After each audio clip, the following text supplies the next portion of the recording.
નમસ્કાર, હું છું માર્ગી. આપની સાથે હેડલાઇન્સમાં જોઈએ કેટલાક મહત્વના સમાચાર.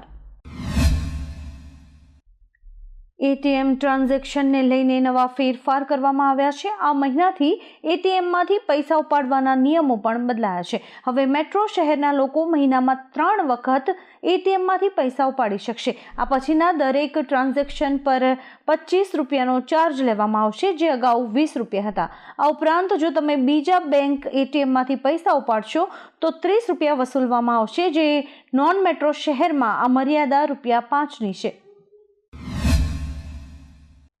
અક્ષરા એર QP 1146 દિલ્હીથી અમદાવાદ આવતી ફ્લાઇટ તેની ઉડાન ભરવાની 5 મિનિટ પહેલા જ કેન્સલ થઈ હોવાનું જણાવાતા પેસેન્જર્સનો પિત્તો ગયો હતો અને તેમણે હાય હાયના નારા લગાવ્યા હતા. મહિલાઓ અને બાળકોએ પરેશાન થઈને ફ્લાઇટના કર્મચારીઓને બાનમાં લીધા હતા. લખનૌની એક કોર્ટે કોંગ્રેસના સાંસદ રાહુલ ગાંધીને સમન્સ પાઠવ્યું છે. માહિતી અનુસાર ભારત જોડો યાત્રા દરમિયાન ભારતીય સેના વિરુદ્ધ કરવામાં આવેલી કથિત અપમાનજનક ટિપ્પણીના સંદર્ભમાં કોર્ટે આ સમન્સ મોકલ્યું છે. રાહુલ ગાંધીને માર્ચના છેલ્લા અઠવાડિયામાં કોર્ટમાં હાજર રહેવું પડશે. રાહુલે પત્રકારોને કહ્યું હતું કે 9 ડિસેમ્બર 2022ના રોજ ચીની સૈનિકો દ્વારા ભારતીય સૈનિકોને મારવા વિશે કેમ કોઈ કંઈ પૂછતું નથી. ઇઝરાયેલી પીએમ નેતન્યાહુએ હમાસને ચેતવણી આપી છે. તેઓએ જણાવ્યું છે કે શનિવાર સુધીમાં બંધકોને મુક્ત કરવામાં નહીં આવે તો તેઓ યુદ્ધ વિરામમાંથી ખસી જશે અને ગાઝામાં ફરીથી યુદ્ધ શરૂ કરાશે.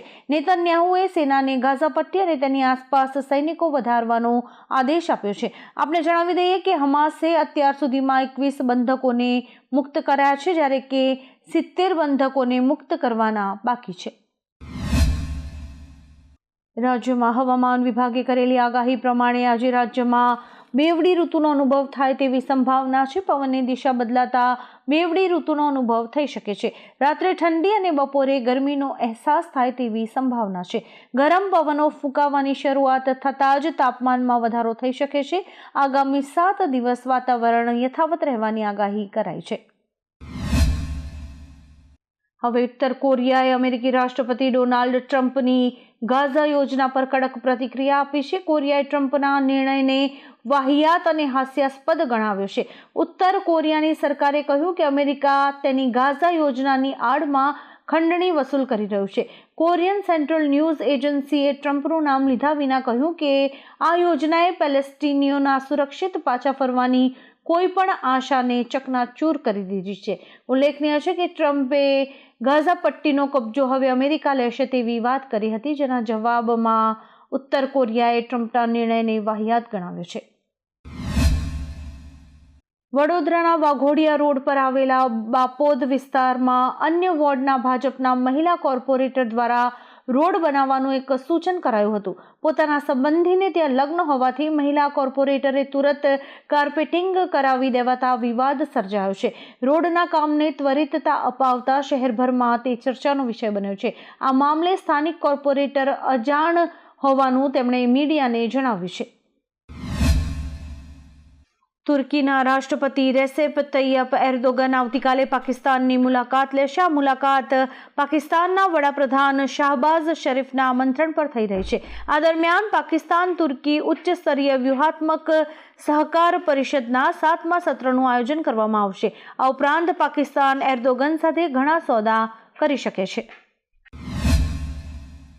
અમદાવાદ ક્રાઇમ બ્રાન્ચે મોટી કાર્યવાહી કરતા 15 બાંગ્લાદેશીઓને તેમના દેશમાં પરત ડિપોર્ટ કર્યા છે. ગૃહમંત્રી હર્ષ સંઘવીએ ટ્વીટ કરીને આપેલી માહિતીના પગલે કાર્યવાહી કરાઈ હતી. ક્રાઇમ બ્રાન્ચે અમદાવાદમાંથી 50 બાંગ્લાદેશીઓને ઝડપ્યા હતા. ઝડપાયેલા આરોપીઓ ટ્રાફિકિંગમાં સંડોવાયેલા હતા. ગૃહમંત્રીએ ટ્વીટમાં લખ્યું કે અમદાવાદના ચંડોળા તળાવ પાસે સૌથી વધારે ગેરકાયદેસર બાંગ્લાદેશીઓ રહે છે અને તે તમામની સામે કાર્યવાહી શરૂ કરાઈ છે. વિશ્વ પ્રસિદ્ધ યાત્રાધામ અને શક્તિપીઠ અંબાજી ખાતે માતાજીની અસીમ કૃપાથી 51 શક્તિપીઠ પરિક્રમા મહોત્સવના અંતિમ દિવસે લાખોની સંખ્યામાં શ્રદ્ધાળુઓએ દર્શન કરીને ધન્યતા અનુભવી હતી. આ પ્રસંગે પ્રવેશ ચોક ખાતે સમગ્ર પરિક્રમા માર્ગમાં સ્વચ્છતા જાળવનાર સફાઈ કર્મીઓનું જિલ્લા કલેક્ટર શ્રી મિહિર પટેલ દ્વારા ખેસ પહેરાવીને સન્માન કરાયું હતું. જંબુસર તાલુકાના ઉચ્છદ ગામ નજીક આવેલી ટાઈમ ટેકનો કંપનીમાં મોડી રાત્રે ભીષણ આગ લાગી હતી. આગે વિકરાળ સ્વરૂપ ધારણ કરતા ફાયર બ્રિગેડને જાણ કરવામાં આવી હતી. ભીષણ આગ પર કાબુ મેળવવા ફાયર ફાઇટરની 12 ગાડીઓ બોલાવવામાં આવી હતી. 9 કલાકની ભારે જહેમત બાદ માંડ આગને કાબૂમાં લેવાઈ હતી. જોકે આગ કયા કારણોસર લાગી હતી તે હજુ સુધી જાણવા નથી મળ્યું. રાઉઝ એવન્યુ કોર્ટે 1984ના શીખ વિરોધી રમખાણો સાથે સંબંધિત સરસ્વતી વિહારમાં 2 શીખોની હત્યાના કેસમાં કોંગ્રેસ નેતા સજ્જન કુમારને દોષિત ઠેરવ્યા છે. સજ્જન કુમાર 1 નવેમ્બર 1984ના રોજ સરસ્વતી વિહારમાં જસવંતસિંહ અને તેમના પુત્ર તરુણદીપસિંહની હત્યાના કેસમાં આરોપી હતા. આ કુમારની સજા પર 18મી ફેબ્રુઆરીએ ચર્ચા થશે. 1 નવેમ્બર 2023ના રોજ કોર્ટે આ કેસમાં સજ્જન કુમારનું નિવેદન નોંધ્યું હતું અને હવે તેમને દોષિત જાહેર કરાયા છે. સુરતની સચિન જીઆઈડીસીમાં ગેસ સિલિન્ડર બ્લાસ્ટ થવાની એક ઘટના બની હતી. આ ઘટનામાં એક યુવતીએ જીવ ગુમાવ્યો છે. ગભેણીની રામેશ્વરમ સોસાયટીમાં બ્લાસ્ટ થયો હતો. ઘટનાને પગલે પોલીસ અને ફાયર વિભાગ ઘટના સ્થળે પહોંચી ગયા હતા અને તેમણે તપાસ શરૂ કરી હતી. ઘટનાને કારણે સમગ્ર વિસ્તારમાં અફરાતફરીનો માહોલ સર્જાયો હતો. ઘટનાના સીસીટીવી ફૂટેજ પણ સામે આવ્યા છે. મહિલાના મૃતદેહને પોસ્ટમોર્ટમ અર્થે ખસેડાયો છે. પોલીસ લોકોના નિવેદનો લઈને તપાસ કરી રહી છે. વડાપ્રધાનના ડ્રીમ પ્રોજેક્ટ બુલેટ ટ્રેનનું કામ પૂરજોશમાં ચાલી રહ્યું છે. High speed rail corporation limited દ્વારા ભરૂચ સુરત વચ્ચે 100 મીટર લાંબા મેક ઇન ઇન્ડિયા સ્ટીલ બ્રિજનું ઇન્સ્ટોલેશન કરી દેવાયું છે. ઉલ્લેખનીય છે કે આ પુલ 2 સ્પાન ધરાવે છે. 100 મીટર 60 મીટર જે double line standard gauge rail ટ્રેકની સુવિધા પૂરી પાડશે. ભુજના RDSO માન્ય વર્કશોપમાં આ સ્ટીલ બ્રિજનું નિર્માણ થયું છે. ભારતના વડાપ્રધાન શ્રી નરેન્દ્ર મોદીના વિમાને પેરિસની મુલાકાત દરમિયાન પાકિસ્તાનના હવાઈ ક્ષેત્રનો ઉપયોગ કર્યો હતો.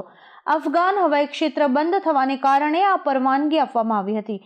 પીએમ મોદીનું વિમાન, જેને ઇન્ડિયા 1 કહેવામાં આવે છે, તે શેખુપુરા, હાફિઝાબાદ, ચકવાલ અને કોહાટ વિસ્તારોમાંથી પાકિસ્તાનમાં પ્રવેશ્યું અને લગભગ 46 મિનિટ સુધી પાકિસ્તાનની સરહદની અંદર રહ્યું હતું.